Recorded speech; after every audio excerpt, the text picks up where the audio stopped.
नमस्कार, मैं आपके साथ आपकी होस्ट पूजा। न्यूज़ एरा 24/7 के इस विशेष कार्यक्रम रूबरू में आपका स्वागत है।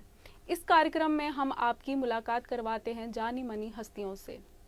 तो आज कार्यक्रम को आगे बढ़ाते हुए आपकी मुलाकात करवाते हैं इंडियन नेशनल कांग्रेस के नेता अश्वनी हांडा जी से। अश्वनी जी, आपका बहुत बहुत स्वागत है। पूजा जी, आपका भी बहुत बहुत शुक्रिया और आपका मुझे इनवाइट करना अपने स्टूडियो में। मैं आपके सभी दर्शकों को अभिनंदन करना चाहता हूं और आपका एक बार फिर तहे दिल से शुक्रिया अदा करूंगा। शुक्रिया सर। सर, मेरा पहला सवाल आपसे जो आम रहता है कि आपने राजनीति में आने का क्यों सोचा और पहला आपका स्टेप कब था कि आप राजनीति में आओ? मतलब क्या सोच के आपने राजनीति ज्वाइन की? देखिए, पहले तो ये रहता है कि पढ़ाई खत्म करेंगे, उसके बाद अच्छी जॉब लग जाएंगे, आईपीएस बन जाएंगे, आईएएस बन जाएंगे। लेकिन मुझे कहीं ना कहीं ये लगा कि मेरे एक दिल की भावना थी, दिल के अंदर एक अभिलाषा थी कि मैं लोगों की सेवा करूं।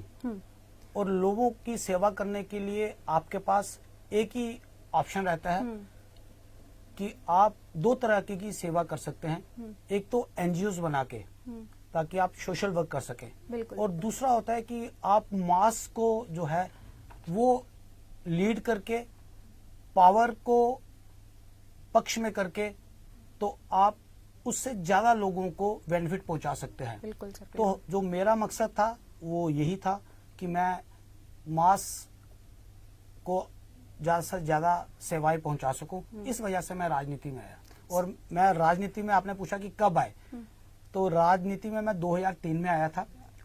पहली बार मैंने प्रदेश कांग्रेस सेक्रेटरी के रूप में काम किया और उसके बाद सिलसिला चलता रहा और आज मैं डिस्ट्रिक्ट जनरल सेक्रेटरी हूँ। साथ में मुझे पदभार मिला हुआ है मीडिया कोऑर्डिनेटर का। बहुत बढ़िया सर, बहुत खुशी हुई जानकर आपने इतना सब बताया। सर, मेरा दूसरा सवाल आपसे ये है कि आजकल मेडिकल फैसिलिटीज, आपको पता है कोविड-19 चल रहा है तो मेडिकल फैसिलिटीज बहुत कम है। जैसे कि आपने बहुत दिनों से देखा होगा कि ऑक्सीजन लेवल कम हो रहा है। सर, क्या रीजन है? एडमिनिस्ट्रेशन की लैक है या क्या कहते हैं आप? इस बारे में क्या राय है आपकी? देखिए, जब फर्स्ट वेव आई कोरोना की देश के अंदर, तो उसके बाद हमारे प्रधानमंत्री जी ने डिसीजन लिया लॉकडाउन का। बिल्कुल। और पूर्ण रूप से पूरे भारत को लॉकडाउन कर दिया गया। और मेरे को लग रहा है कि वो जो प्रधानमंत्री जी का डिसीजन था वो कहीं ना कहीं गलत था। इस तरह का पूरे भारत को बंद करना, और आपने देखा जिस तरीके से अर्थव्यवस्था का बंटाधार हो गया। हम लोग -27 जो है वो हमारी अर्थव्यवस्था की आंकड़े पहुंच चुके थे।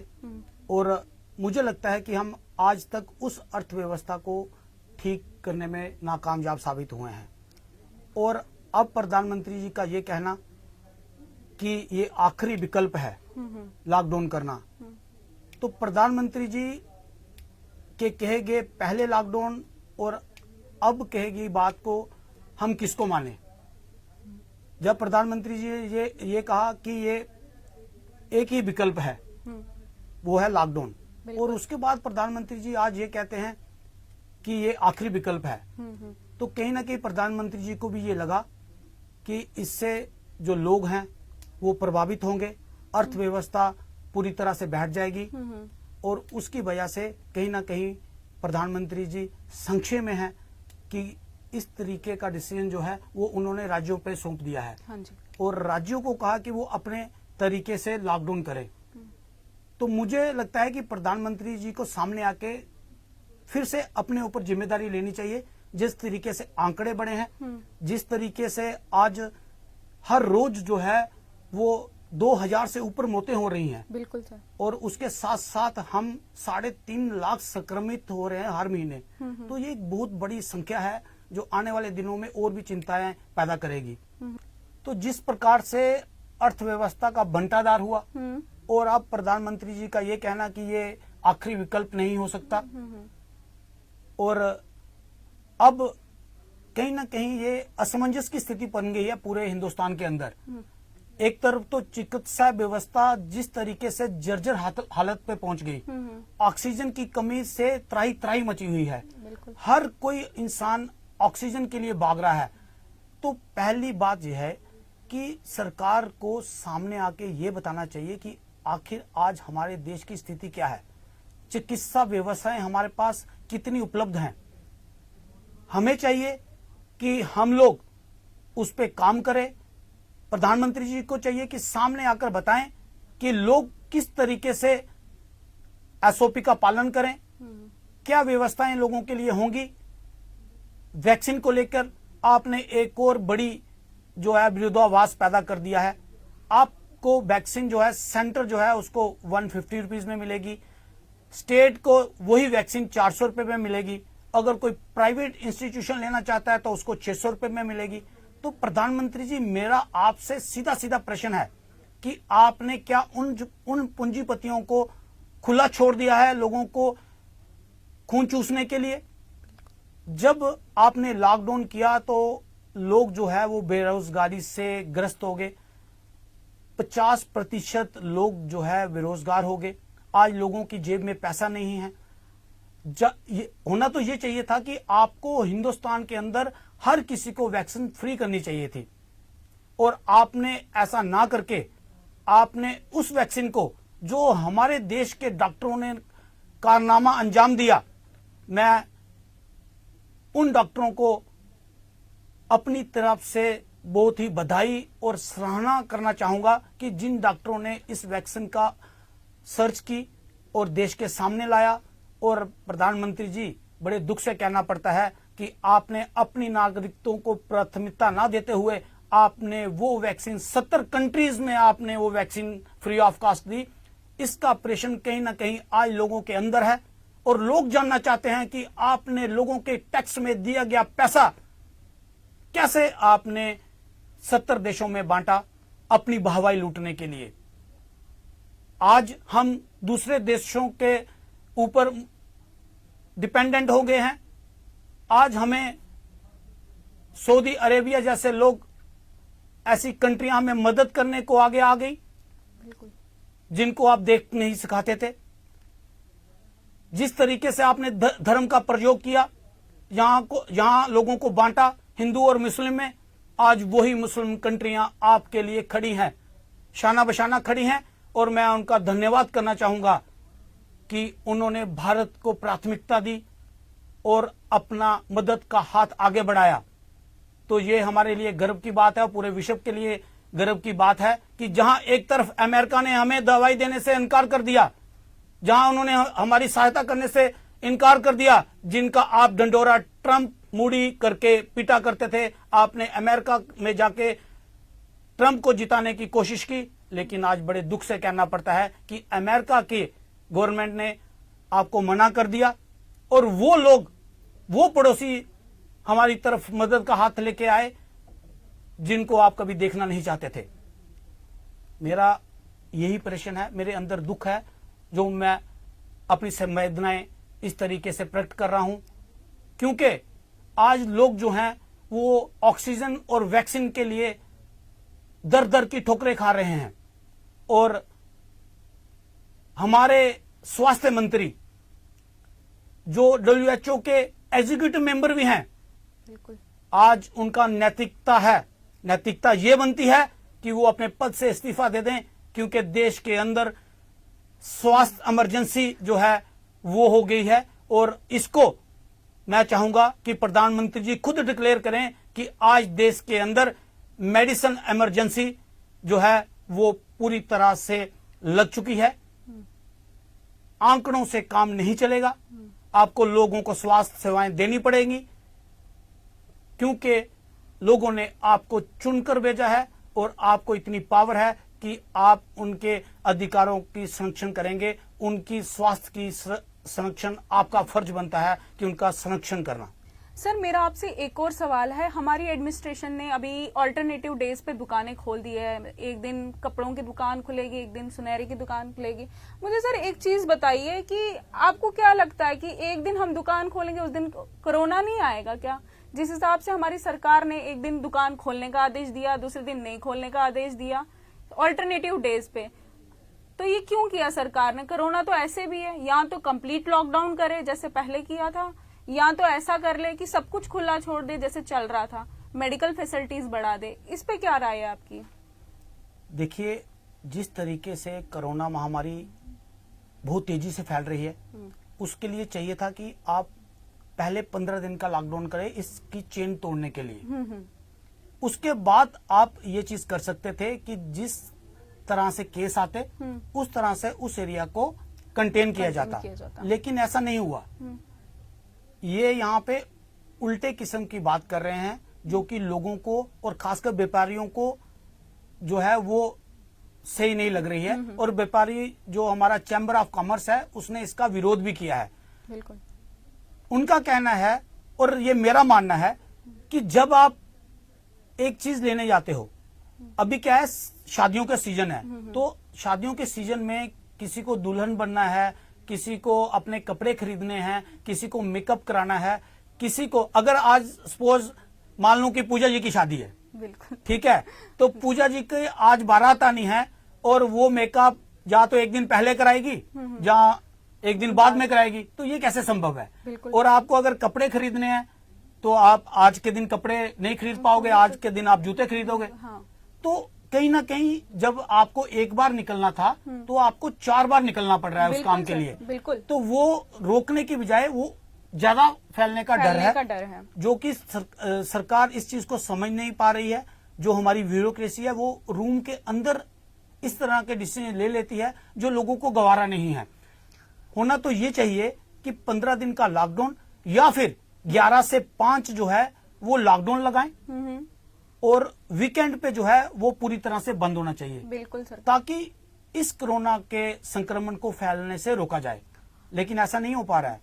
सरकार का ये जो डिसीजन है वो बहुत गलत है और मेरा ये सुझाव है कि 11 से 5 वीकेंड पे लॉकडाउन, ये तरतीब से चलेंगे तो आने वाले दिनों में आप देखेंगे कि संक्रमण और लोगों का बेवजह मरना जो है वो कम हो जाएगा। जिस तरीके से आज हमारे स्टेट के अंदर 2,947 मौतें जो हैं वो देखने को मिली हैं इस सेकंड वेव के अंदर।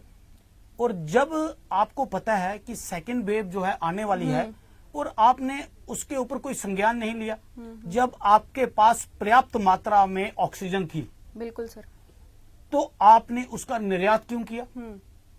और आज आप ये कहते हैं कि आपने 200 प्लांट लगाने का ऑर्डर दे दिया। बिल्कुल। तो आप एलोकेशन पे ही इतना ये प्रोपोगंडा कर रहे हैं और एक दूसरे को बधाइयां देना चाह रहे हैं। शर्म आनी चाहिए ऐसे प्रधानमंत्री और ऐसे होम मिनिस्टर को कि सिर्फ एलोकेशन के ऊपर एक दूसरे को बधाई दे रहे हैं, ट्विटर कर रहे हैं कि हमने 200 प्लांट का जो है वो एलोकेशन करवा दी, वो भी प्राइम मिनिस्टर केयर फंड के तहत। लेकिन मैं पूछना चाहता हूं कि आखिर ये प्राइम मिनिस्टर केयर फंड है किसका? ये वही पैसा है जो लोगों द्वारा दिया गया है और इस पे आपको वाहवाही लौटने का कोई फायदा नहीं है, क्योंकि ये लोगों का फायदा, लोगों का पैसा है और लोगों के हितों में खर्च होगा ना। आप अगर करते, हाँ, गवर्नमेंट अपने पैसे से अगर इस प्रोजेक्ट को एलोकेशन करती तो हम मानते, लेकिन ऐसा नहीं है। ये वही पैसा है जो लोगों द्वारा दिया गया और जिसका आज तक हिसाब जो है वो प्रधानमंत्री नहीं दे पाए हैं कि कितना पैसा प्राइम मिनिस्टर केयर फंड में आया और कितना इन्होंने खर्च किया। सर, मेरा ये भी सवाल है कि जैसे स्कूल कॉलेज अभी बंद कर दिए गए हैं, बट कहा गया है कि 50% अटेंडेंस टीचर्स की रहेंगी, है ना? तो मुझे ये पूछना था कि क्या टीचर्स को कोरोना नहीं हो सकता? सबसे बड़ी बात है कि आज मद्रास हाई कोर्ट को इंटरवीन करना पड़ा। हाँ जी। और उनको ये कहना पड़ा गवर्नमेंट ऑफ इंडिया के खिलाफ और चुनाव आयोग के खिलाफ, बिल्कुल, कि इनके ऊपर मुकदमा दायर होना चाहिए 302 के तहत। हाँ जी। तो ये मुकदमा तो केंद्र सरकार पे भी बनता है, बिल्कुल, कि होम मिनिस्ट्री खुद जो है वो वहां पे पूरी कैबिनेट बिठा के 2 लाख लोगों की रैलियां और खुद प्रधानमंत्री बिना मास्क पहने हुए, कई चैनलों ने दिखाया कि बिना मास्क पहने हुए प्रधानमंत्री 2 लाख के भीड़ को संबोधित कर रहे हैं, जो कि बहुत ही खतरनाक है।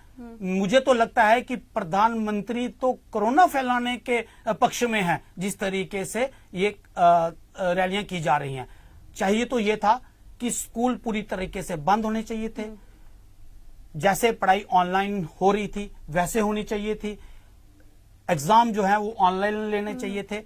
तो जो हमारी देश की जनता जो है वो तकरीबन उन लोगों की है जो युवा है, जो 18 से 30 साल की उम्र में है। और ये जो दूसरा स्ट्रेन आया है वो स्ट्रेन इन्हीं को ज्यादा अफेक्ट कर रहा है। हाँ जी, बिल्कुल। और ज्यादा लोग जो हैं वो हमारे युवा साथी की मौत हो रही है, जो बहुत ही दुखद है और इससे हमें बहुत पीड़ा है। हमारी संवेदनाएं हैं कि प्रधानमंत्री से फिर रिक्वेस्ट करेंगे कि जहां तक चुनाव हुए हैं वहां तक कराएं, और इसके बाद आगे एक भी चुनाव नहीं होना चाहिए।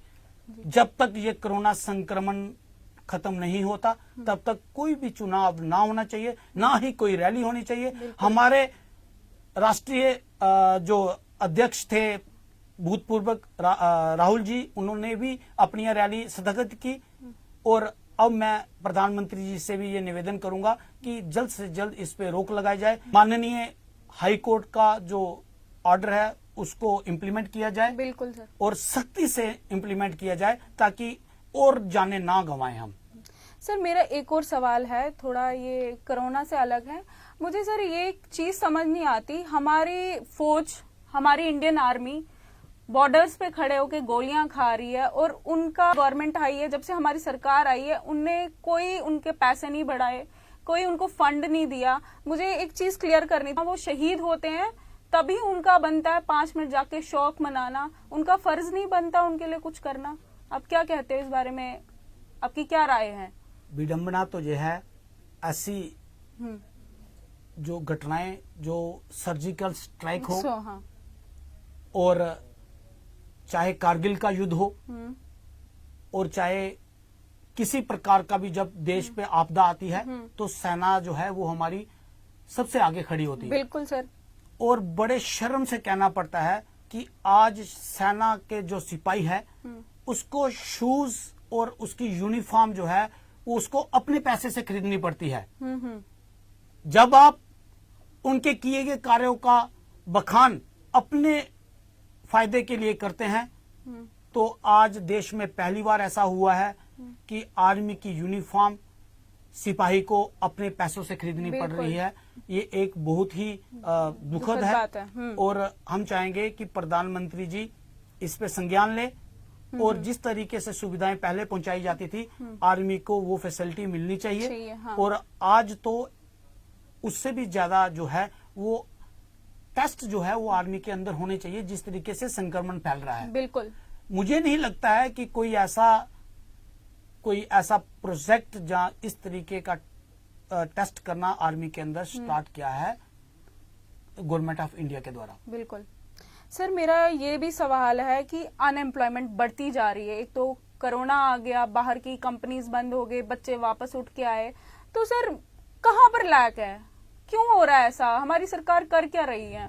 अनएम्प्लॉयमेंट इतनी बढ़ चुकी है कि बच्चे सुसाइड कर रहे हैं, बच्चे ड्रग्स ले रहे हैं, और हमारे यहाँ कॉलेजों की इतनी सुविधा नहीं है बढ़िया। जम्मू कश्मीर में बच्चे बाहर जाके पढ़ने जाते, एक माँ बाप की इच्छा होती है मेरा बच्चा कुछ करे, मेरा बच्चा कुछ बने, बच्चा बाहर जाता है पढ़ने तो वहां से वो एक ड्रग एडिक्ट बन के आता है। सर क्या रीजन है इसके पीछे? मैं जम्मू कश्मीर का नागरिक होने के कारण, बिल्कुल, और जम्मू कश्मीर का युवा होने के कारण मुझे जो एक्सपीरियंस हुआ है मैं वो आपके साथ शेयर करना चाहूंगा। अगर आज आतंकवाद है तो वो बेरोजगारी से है। बिल्कुल, क्योंकि हमें यहाँ पे ना तो कोई ऐसी प्राइवेट इंडस्ट्री है कि हमारे युवा वहां पे जाके जॉब कर सके, और ना ही सरकारी जो पद रिक्त भी पड़े हुए हैं उसमें भी अब भर्ती बंद है। बिल्कुल, और खासकर आर्मी की भर्ती बंद है। आपने पिछले दिनों देखा सीआईएसएफ और वीएसएफ के बच्चे प्रदर्शन कर रहे थे, वो पिछले 70 दिनों से प्रदर्शन कर रहे हैं और भारतीय जनता पार्टी के मुख्यालय के बाहर कर रहे हैं। उस पे ना तो केंद्र के union minister doctor Jitendra Singh ने कोई राय दी अपनी, उस पे कोई कार्य किया, ना उनकी बात सुनी। और मैं आपको बता दूं कि ये डॉक्टर जितेंद्र सिंह जी ने ही उन्हें आश्वासन दिया था 2019 की इलेक्शन से पहले बिल्कुल कि आपको सॉरी डीडीसी की इलेक्शन के पहले कि आप सभी को फिर से जॉब दी जाएगी, क्योंकि उनका फिटनेस टेस्ट हो चुका था। और फिटनेस टेस्ट तब होता है जब आपको अपॉइंटमेंट लेटर देना होता है। बड़े दुख से कहना पड़ता है, आज वो लोग जो है वो हताशा में हैं और वो मजबूरन उनको उठना पड़ा है। लेकिन मैं उनको धन्यवाद देना चाहूंगा और उनकी समझ को धन्यवाद देना चाहूंगा कि उन्होंने कोरोना संक्रमण को फैलते हुए देखते हुए अपने प्रोटेस्ट को रद्द किया है। और मुझे लगता है कि वो एक बार फिर से आएंगे बिल्कुल और अपनी मांगों को लेकर वो इसी तरह डटे रहेंगे। हम युवा होने के नाते और कांग्रेस पार्टी के नाते हम उनके साथ शाना बशाना है जब तक उनको जॉब पे नहीं रखा जाता। सर मेरा एक और सवाल है, कांग्रेस सरकार ने कश्मीरी पंडित माइग्रेंट्स को एक रोजी रोटी दी थी 2010 में। ये शुरुआत हुई थी कुछ पोस्टों को लेके, जिसमें टीचर के थे, जेई के थे और भी बहुत सारे पोस्ट थे। बट सर बात की जाए घर वापसी की, ये कांग्रेस ने चलाया था कि 90 के दशक में जो हुआ है हम कश्मीरी पंडित्स को घर वापसी विस्थापित करेंगे पूरी रूप से। बट सर बीजेपी की सरकार आने के बाद वो भी ये चीज बोल रही है घर वापसी, तो मतलब कब होगी ये घर वापसी? क्या लगता है आपको कि क्यों नहीं हो रही है? पता तो कांग्रेस ने टीचर्स की पोस्ट निकाली थी। हाँ जी बिल्कुल। और 2000 के करीब वो टीचर्स लगाए गए थे इसी प्रोजेक्ट के तहत। बिल्कुल। उसके बाद बहुत सारे परिवार जिनको अलग से कॉलोनी बसा के उनको रिहेबिलिटेट किया गया। बिल्कुल। लेकिन बड़े दुख से कहना पड़ता है कि वो जो होस्ट हैं, वो जो क्वार्टर्स हैं जो कांग्रेस ने बनाए थे, वो आज तक खाली पड़े हुए हैं। वो आपका क्वेश्चन भाजपा से होना चाहिए कि आखिर वो खाली क्यों पड़े? आपने उसके बाद वो जॉब जो बाकी की बचती थी वो आप क्यों नहीं लगाई? आप सिर्फ स्लोगन देते हैं। आपने तो 2019 में ये वादा किया था कि 22 करोड़ लोगों को, जो गरीब जनता है हिंदुस्तान की, उसको घर मिलेगा 2022 में। लेकिन आज आप देख लीजिए कि क्या हालात हैं देश के। ये तो ऑक्सीजन तक नहीं पूरी कर पा रहे हैं, तो घर की तो बहुत दूर की बात है। सर मैं बात काट रही हूँ उसके लिए माफी, बट सर जो क्वार्टर्स बनाए गए हैं टीआरटी, आपने शायद उनकी हालत नहीं देखी कि वो उनको कुछ जोर से ही मार लो वो सारा निकल के आता है। ठीक है, फिर क्या मटेरियल प्रोवाइड किया गया है? कांग्रेस ने वो बनाए हैं तो क्या मटेरियल सर उनमें? क्योंकि लोगों का ये दिक्कत आ रही है कि ना उनको फैसिलिटी है वहां पर, ना कुछ है। क्वार्टर 2 तो दे दिया, बट क्या है उनकी उनमें कुछ मटेरियल नहीं लगा हुआ है। बुरा हाल है सर उनका। इस चीज पे क्या कहते हैं? देखिए, मेरा ये मानना है कि जो कोई भी चीज जब बनती है तो उसका जो अकाउंटेबिलिटी फिक्स होती है, उसके लिए विभाग बने हुए हैं अलग अलग। जब तक वो नॉर्म्स पे पूरा नहीं होगा उसको उस जो वेंडर को या उसको कॉन्ट्रैक्टर को पैसा नहीं मिलता है। तो उस टाइम पे तो एलोकेशन हो गई। बात रही मेंटेनेंस की। तो मेंटेनेंस की जब बात आई तो हमारी सरकार नहीं थी और अब इनकी सरकार है, तो भाजपा का फर्ज बनता है कि उन लोगों को रिहेबिलिटेट करे। बिल्कुल। बनाए गए, कांग्रेस के बनाए गए जो भी फैसिलिटी दी गई हैं उसको आगे इम्प्लीमेंट करे और उन लोगों को राहत पहुंचाए, ना कि वो जो चीजें बनाई गई कांग्रेस द्वारा वो खंडर हालत में पहुंच जाए। ये बहुत ही दुखद है और मैं चाहूंगा कि सरकार इस पे संज्ञान ले और आपका जो प्रश्न है उसके ऊपर कार्रवाई करे। बिल्कुल सर। सर मेरा आखिरी सवाल आपसे ये है कि राहुल जी ने ट्वीट किया है कि मैं अभी सभी नेताओं से विनती करता हूं कि अपना सारा काम छोड़ के अभी कोरोना वायरस में लोगों की मदद कीजिए। सर आपकी क्या मदद रहेगी जम्मू कश्मीर के लोगों के प्रति? पहले तो मैं धन्यवाद दूंगा अपनी प्रदेश इकाई जो सेंटर की है। बिल्कुल। दिल्ली के अंदर जो काम उन्होंने किया है वो हिंदुस्तान की किसी भी संस्था ने नहीं किया है। उन्होंने एक कंट्रोल रूम बनाया है, उसी तर्ज पे हमने पूरे हिंदुस्तान के अंदर पीसीसी के अंदर एक कंट्रोल रूम बनाया गया है।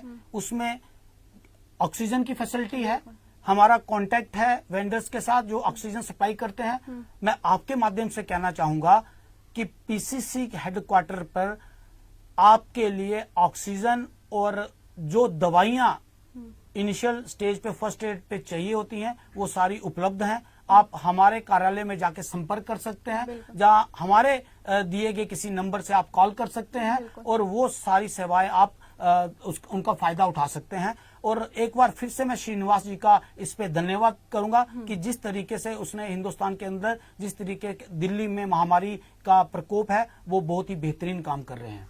शुक्रिया सर अपना कीमती वक्त देने के लिए। ये थे हमारे साथ अश्वनी हांडा जी, इंडियन नेशनल कांग्रेस लीडर। आप देखते रहिए न्यूज एरा 24/7।